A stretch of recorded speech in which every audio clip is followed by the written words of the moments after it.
Bueno, yo hoy voy a hablar un poco de los tumores de la faringe. Bueno, no es un tema muy frecuente dentro de la anatomía patológica, pero bueno, medianamente cada tanto, sobre todo en los servicios donde hay ORL, vemos algunos tumores de la faringe. Normalmente nosotros lo que, bueno, tenemos que saber que los vamos a clasificar, a la faringe la vamos a dividir para estudiarla tanto para tener en cuenta en nasofaringe, orofaringe y hipofaringe. La nasofaringe va a estar revestida por un epitelio plano pseudoestratificado de tipo ciliado, mientras que la orofaringe y la hipofaringe está revestida por un epitelio pavimentoso. Tanto la nasofaringe como la orofaringe tiene tejido muy relacionado con tejido linfoide, lo cual lo permite que sea un sitio para que se inserten virus, o sea que estén en contacto ciertas patologías con los virus. Bueno, dentro de la naso vamos a hablar un poquito de lo que son los tumores de nasofaringe, orofaringe y hipofaringe. También tenemos que tener en cuenta el anillo de Waldeyer, donde es un tejido linfoide extramucoso y que está en la parte superior de la faringe. Bueno, la OMS clasifica a los tumores de orofaringe, los clasifica, si nosotros nos remitimos al último libro de la OMS, los va a clasificar primero a los tumores de orofaringe, y fíjense que vamos a ver que muchos se van a repetir, pero hay algunos que son característicos de este tipo de lugar. Uno de esos son los carcinomas escamosos, y en la orofaringe tiene en cuenta el carcinoma escamoso, que es HPV dependiente y no HPV dependiente. También tiene en cuenta otros tumores que podemos encontrar que son menos frecuentes, como los tumores de glándulas salivales, que son muy parecidos a los que van a ver en cualquier otro sitio, por ejemplo el adenoma pleomórfico, el carcinoma adenoide quístico y el adenocarcinoma polimorfo. Y también recuerden que en estos sectores vamos a encontrar también tumores derivados de los tejidos hematopoyéticos, es decir, hemolinfoides, sobre todo linfomas también es un sitio frecuente en este lugar, como es el linfoma de Hodgkin, el de predominantemente nodular, el linfoma clásico de Hodgkin y los linfomas de Burkitt, folicular, de células de manto, y los linfomas linfoblásticos. Son sitios comunes. Entonces, dentro de la orofaringe vamos a hablar mucho de lo que es el carcinoma escamoso y el relacionado con HPV.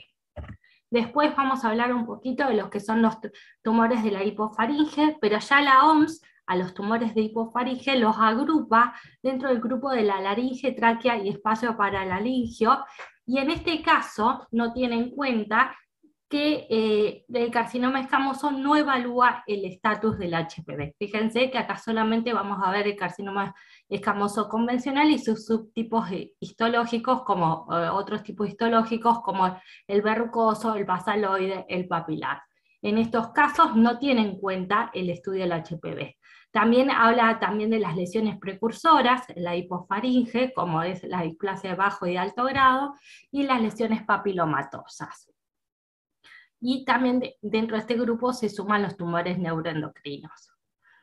Por último, nos quedan los tumores de nasofaringio, y acá vamos a ver, este es una entidad aparte dentro de los tumores, que es el carcinoma nasofaringio, y acá vamos a hablar un poquito de lo que es el carcinoma nasofaringio, se hace a la variante queratinizante y no queratinizante, el basaloide y el adenocarcinoma nasofaringio papilar.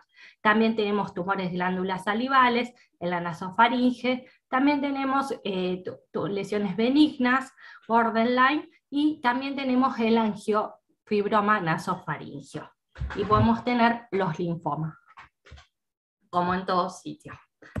Bueno, lo primero que voy a destacar un poco es el carcinoma de orofaringe, que está relacionado con HPV.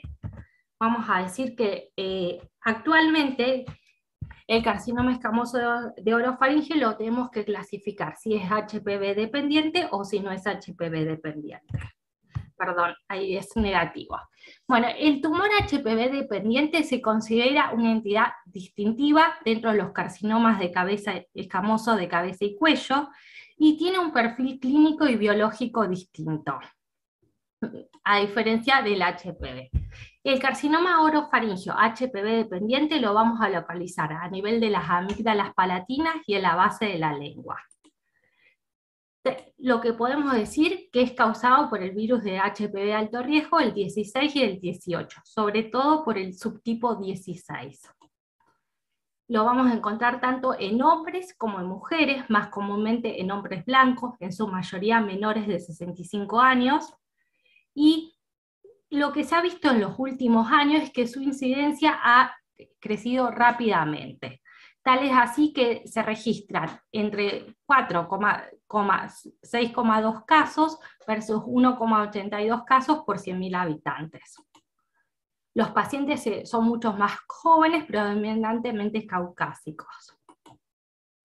Bueno, fíjense, acá tenemos esto es para que vean después cómo nosotros tenemos que estudiar los carcinomas escamosos que son HPV dependientes. Fíjense que, bueno, se une el ADN del virus, el ADN se une al ADN nuestro, al ADN integral, se une y después se secreta dos proteínas, dos ARN mensajeros que son L6 y L7. El E6 va a actuar sobre la proteína, sobre el gen de supresor, va a inactivar el gen supresión P53, y a su vez el E7 va a actuar sobre la proteína del retinoblastoma. Y esto va a provocar un aumento de una sobreexpresión de la proteína P16, que es una proteína relacionada con la quinasa.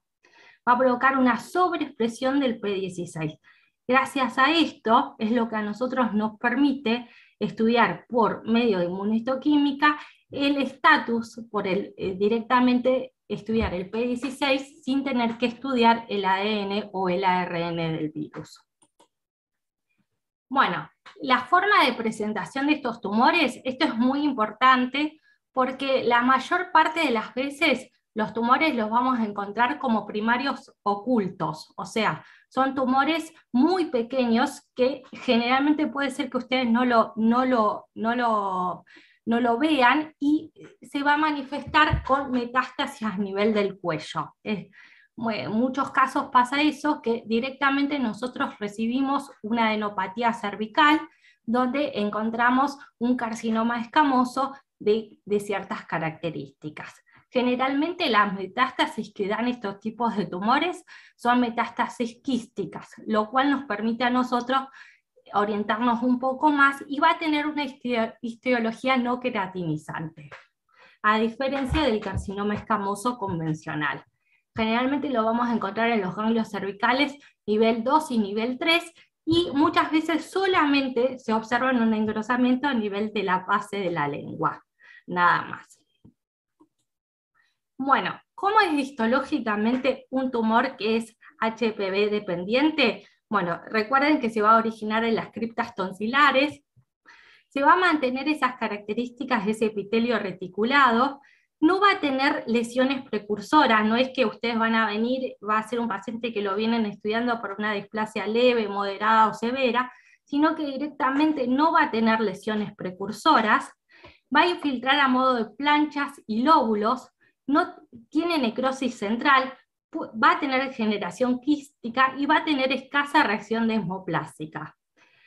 También va a haber un fondo rico en linfocitos peri e intratumorales y lóbulos expansivos. Esa va a ser la característica. No va a ser un tumor que tenga ningún tipo de lesiones precursoras, más bien de tipo basaloide. Fíjense, acá tenemos una imagen.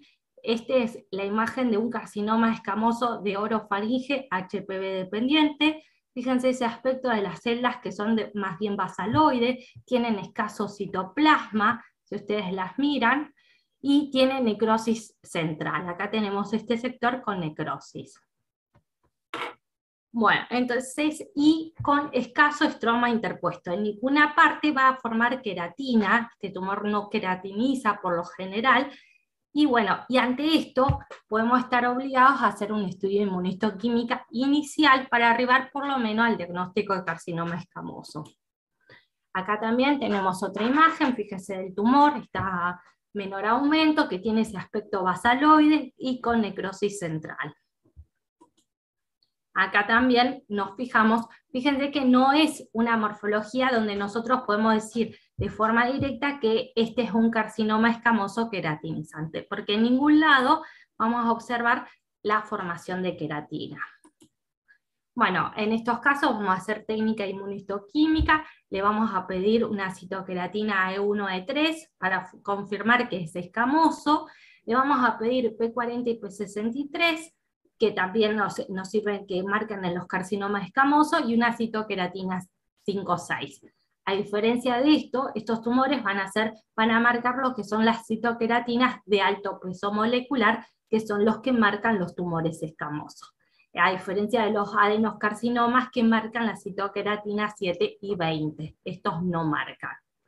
Bueno, una vez que le hacemos esto y nos da positivo, podemos decir que estamos ante un carcinoma escamoso de orofaringe.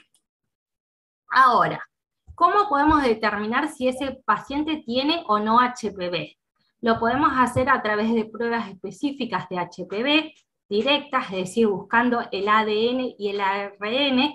Estas habitualmente no se hacen de rutina porque son mucho más costosas y de mayor difícil acceso, ya sea por ISH o ARN por ISH o PCR o por ARN mensajero del HPV, o también podemos hacer pruebas de marcadores subrogados como es la P16, que se hace por inmunistoquímica y que es de mucho más fácil de acceso. Una combinación de ambas, o una combinación de ambas. Bueno, ¿qué nos dicen las guías? Las guías internacionales de la ASCO dice que todo tumor de cabeza y cuello, sobre todo que no tiene primario conocido, hay que hacerle el estudio de P16. O de orofaringe. Si no es un tumor de cabeza y cuello sin primario conocido o de orofaringe, hay que hacer el estudio de P16. Si el P16 es mayor al 70%, nosotros ya directamente le podemos poner carcinoma escamoso relacionado con HPV. Si es menor al 70%, le tenemos que poner carcinoma escamoso no relacionado con HPV. Bueno, acá tienen, fíjense cómo es la técnica inmunistoquímica. El P16 tiene una marcación tanto nuclear y citoplasmática, y en este caso es mayor al 70%, por lo cual es relación al HPV. Bueno, ¿qué podemos decir? ¿Qué pasa? Que solo sea P16 positivo es suficiente para decir que ese tumor está relacionado con HPV y no habría que hacer el estudio del HPV directamente. Ahora, si el carcinoma nos es sugestivo desde el punto de vista morfológico, que es un tumor de HPV, pero nos da la P16 negativo, pero nosotros aún así seguimos pensando que ese tumor puede estar relacionado con HPV, ahí sí tendríamos que hacer un estudio para testear, ya sea por PCR o por algún otro método, la presencia del HPV. Bueno, acá tienen el estudio de hibridación in situ de HPV16 en este tumor. Fíjense cómo marca las células tumorales, contiene numerosas copias. Y acá tienen otro estudio de hibridación in situ en HPV para ARN. Estos son estudios mucho más complejos desde nuestro punto de vista de la técnica inmunistoquímica. Bueno, ¿qué es lo que nos dice actualmente? Que gracias, después de un siglo de búsqueda, se pudo llegar a obtener un marcador, así como se tienen mamas, que nosotros cuando tenemos un tumor de mama lo inmunomarcamos para lo que es receptores, HER2/neu y Ki67 como marcadores pronósticos, hacer el estudio del HPV nos permite tener saber cómo se va a comportar ese tumor. Fíjense, bueno, acá tenemos, recuerden que este tumor, cuando nosotros lo estudiamos en una metástasis de un ganglio, lo vamos a encontrar con mucha degeneración quística, y vamos a tener este grupo de células tumorales rodeadas por un citoplasma con total degeneración quística. Todos lo que se tiene que llevar el mensaje a la casa es que todos los carcinomas orofaringeos deben ser testeados para P16. Y todas las metástasis cervicales de primario desconocido, P16 y con morfología consistente con carcinoma orofaringe de HPV, deben ser considerados un carcinoma escamoso HPV. Debe ser tratado como tal.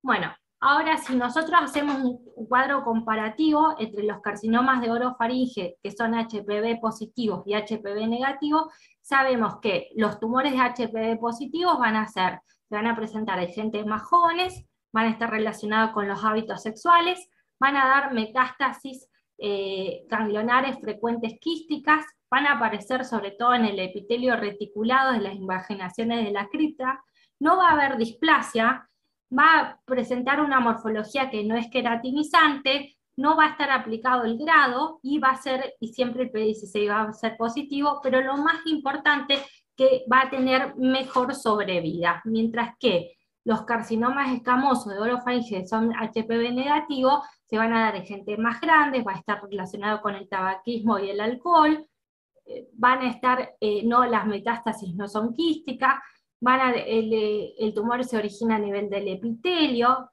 no va a haber displasia, y la morfología es la convencional, no es aplicable, acá sí es aplicable el grado histológico, si es bien moderado o pobremente diferenciado, y el estudio de P16 va a ser negativo, y la sobrevida es de es más baja. Bueno, ¿qué pasa con los carcinomas de hipofaringe? Los carcinomas de hipofaringe que son escamosos, no es necesario evaluar el P16, no tiene ninguna significancia pronóstico que yo le haga el estudio del P16 a los carcinomas de hipofaringe. Típicamente, y van a ser siempre los carcinomas de hipofaringe, van a ser P16 negativos. Bueno, eso por un lado, es un gran grupo de tumores. El otro gran grupo de tumores que nosotros tenemos que conocer son los tumores de nasofaringe. Recuerden que la nasofaringe la vamos a encontrar posterior a la cavidad nasal, son los famosos tumores de Caun, son tumores muy poco frecuentes, y acá vamos a hablar, a diferencia vamos a hablar del carcinoma nasofaringeo, a diferencia del que podemos encontrar en la cavidad nasal, que es el sino nasal. El carcinoma nasofaringeo lo vamos a clasificar en queratinizante y no queratinizante, y el basaloide. Y dentro de esto vamos a hablar un poquito de lo que es el adenocarcinoma nasofaringeo papilar y el angiofibroma nasofaringeo. Bueno, del carcinoma de nasofaringe voy a decir que es un tumor que se origina en la mucosa de la nasofaringe, que tiene diferenciación escamosa. Esta diferenciación escamosa puede ser que yo la vea a microscopio óptico, es decir, sin necesidad de hacer inmunohistoquímica, o bien con la necesidad como de hacer inmunohistoquímica. Es muy poco frecuente, tiene una etiología multifactorial, generalmente se da en caucásicos, se da poco en caucásico, se da sobre todo en la población de China. En China es más predominante este tumor de Caun. El tumor de Caun te da de 10 a 50 casos cada 100.000 habitantes. Tiene algunas cuestiones genéticas, pero también tiene ciertas cuestiones ambientales, como por ejemplo con la comida, sobre todo la comida de pescado, se cree que se relaciona con el carcinoma de nasofaringeo. Y tiene una relación directa con el virus de Epstein-Barr. Y también en algunos casos se ha visto con el virus del HPV, pero acá tiene una predisposición del virus de Epstein-Barr. Este tumor,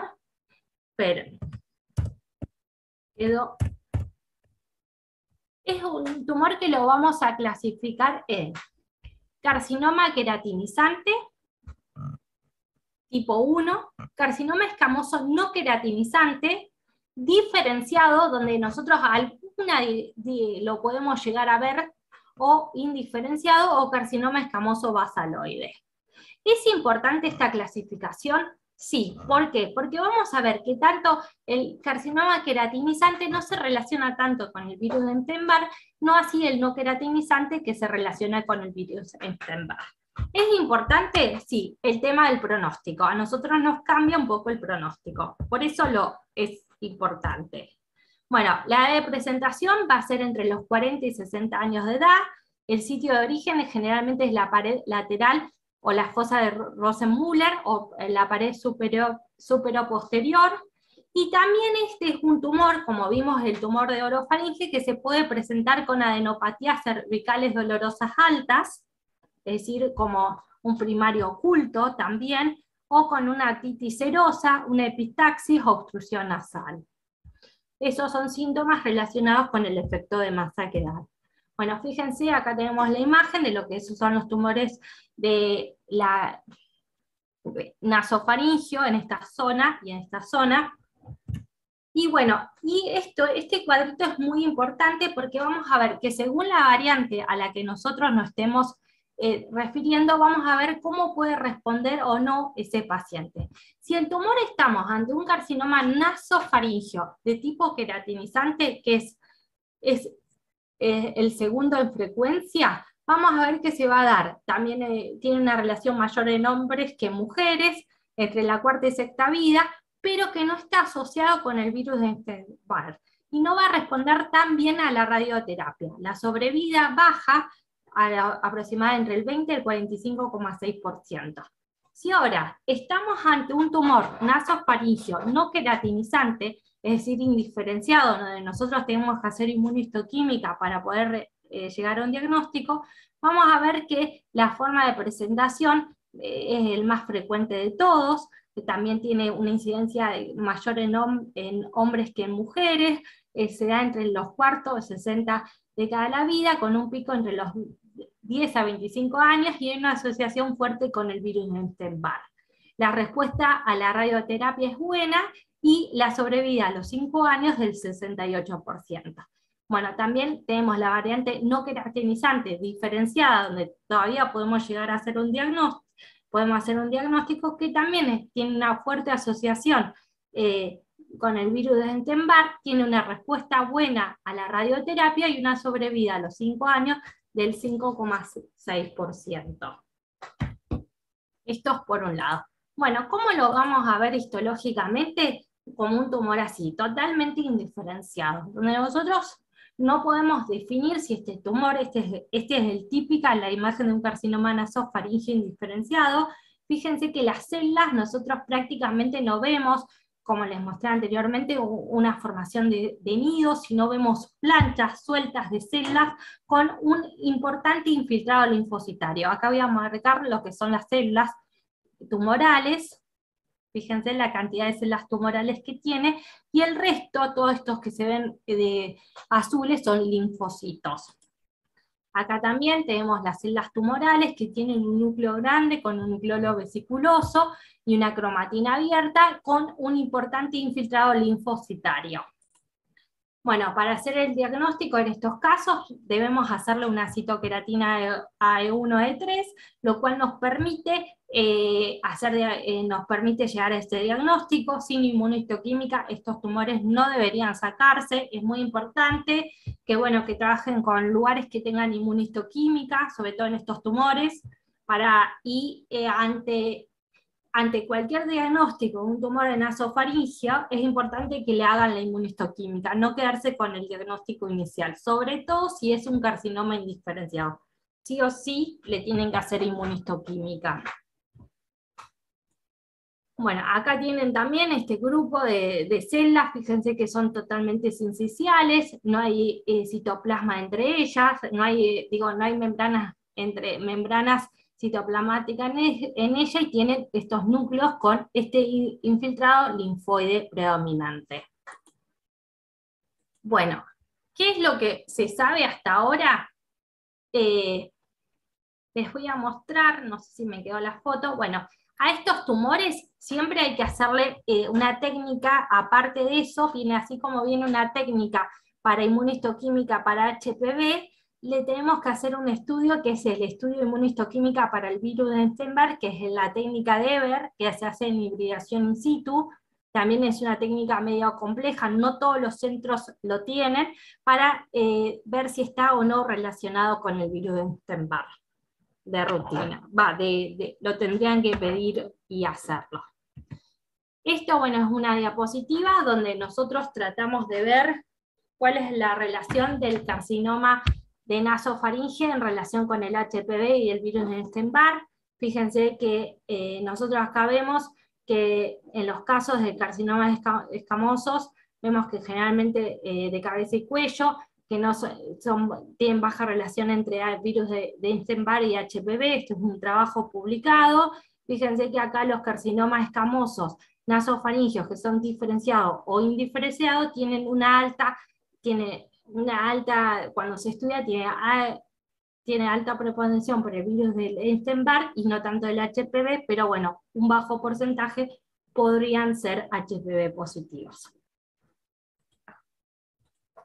Bueno, ¿cuáles serían factores de peor pronóstico para estos tipos de tumores, los carcinomas nasofaringios? Que estén en un estadio clínico avanzado, que haya compromiso de los nervios craneales, que haya una etiología creatinizante, ausencia de la infección por el virus de Epstein-Barr, y el factor pronóstico más importante es el estadio. Todos estos me indicarían que tendrían peor pronóstico. Hay un tipo de carcinoma sinonasal o sinusal, que es el linfoepitelial símil, que se parece mucho al carcinoma nasofaringio, que este tipo tiene fuerte asociación con el virus de Epstein-Barr, tiene también una buena respuesta a la radioterapia, es un pronóstico favorable aún con ganglios positivos, y estar adecuadamente tratados baja la mortalidad. Es un subtipo, que es el carcinoma sinonasal de tipo linfoepitelial de cabeza y cuello. Se parece mucho al carcinoma nasofaringio. Bueno, otro tipo de tumor raro, muy raro, descrito en los últimos tiempos, es el adenocarcinoma papilar de nasofaringe. Generalmente se dan como masas esofíticas pedunculadas de 0,3 a 0,4 centímetros. Lo vamos a observar sobre todo en el piso y en la pared lateral y posterior de la nasofaringe. No se conocen factores de riesgo asociados, es de curso indolente y se da en menos del 1% de los casos, y tiene un rango etario muy variable que va desde los 9 a 64 años. Acá tenemos lo que es el adenocarcinoma nasofaringio papilar, que se parece a un carcinoma papilar de tiroides, es muy símil.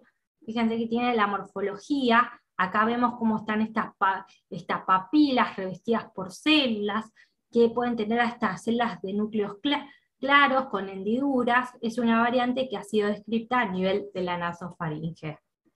Y desde el punto de vista histoquímico puede llegar a marcar en algunos casos con TTF1, bueno, marca con citoqueratina 7, 19, EMA, sea focalmente, pero TTF1 puede llegar a marcar, pero es tiroglobulina negativo, PAX8 negativo y S100 negativo.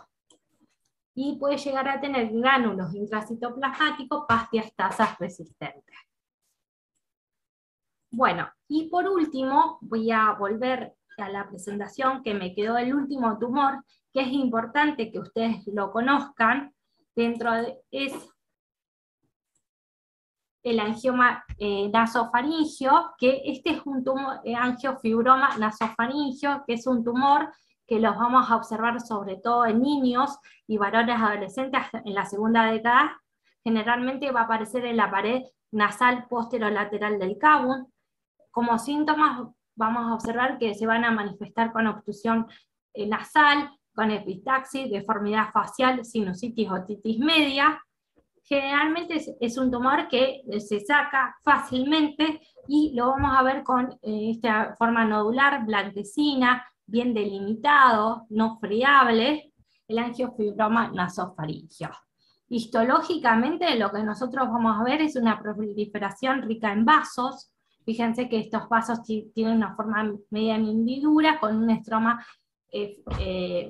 fibroblástico. Y acá también tenemos esos vasos, esa proliferación rica en vasos, en ese estroma fibroblástico.